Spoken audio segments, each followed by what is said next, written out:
வந்து சேத்தோதர்ப்பண மார்ஜனம். தினமும் நம்ம சுத்தம் செய்யணும். கோயிலை சுத்தம் செய்யற மாதிரி, வீடு சுத்தம் செய்யற மாதிரி நம்ம மனசும் சுத்தம் செய்யணும்.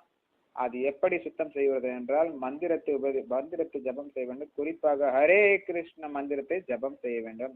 ஹரே கிருஷ்ண கிருஷ்ண கிருஷ்ண ஹரே ஹரே, ஹரே ராம ராம ராம ஹரே ஹரே, ஹரே கிருஷ்ண கிருஷ்ண கிருஷ்ண ஹரே ஹரே, ஹரே ராம ராம ராம ஹரே ஹரே.